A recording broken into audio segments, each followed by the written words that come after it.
தேசிய முற்போக்கு திராவிட கழகத்தினுடைய மங்களூர் கிழக்கு ஒன்றிய கழக செயலாளர் செல்வகுமார் பேசுகிறேங்க.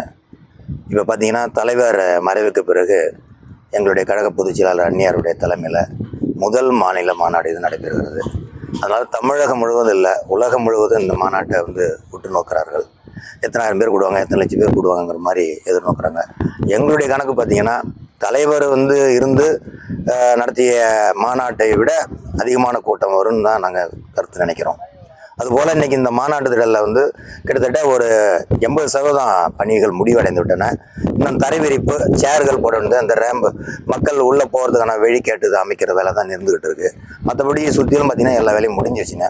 அது மாதிரி வெளி மாவட்டத்திலேருந்து வரக்கூடியவங்களுக்கு கிட்டத்தட்ட ஒரு 50 ஏக்கர் ஒரு பக்கம், இன்னொரு பக்கம் ஒரு 150 ஏக்கர், இன்னொரு பக்கம் ஒரு 100 ஏக்கர் பக்கமாக வண்டிகள் நின்று செல்வதற்காக பார்க்கிங் வசதியை நாங்கள் ஏற்படுத்தி கொடுத்துருக்கோம். அது கூட பார்த்திங்கன்னா ஒரு 90% பணி அந்த பார்க்கிங் ஏரியா வேலை முடிஞ்சிருச்சுன்னா இந்த நூல் அடிக்கிற வேலை, கோடு போடுற வேலை மட்டும்தான் அந்த பகுதியில் இருந்துக்கிட்டு இருக்குது. அதனால் அந்த பணி, மாநாட்டு பணி மிக சிறப்பாக இருக்குது.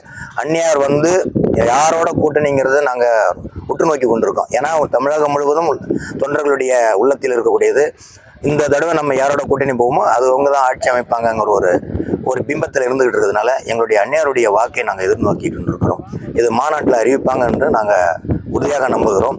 ஒவ்வொரு தொண்டனுடைய மனதிலும் ஏற்படுகிறது. தலைவர் எதற்காக இந்த இயக்கம் ஆரம்பிக்கப்பட்டதோ அதை நாங்கள் வருகின்ற காலத்தில் அதை வேறு வைப்போம் என்பதற்கு ஒரு சான்றாக இந்த மாநாடு அமையும். அதில் எந்த மாற்றமும் இல்லை.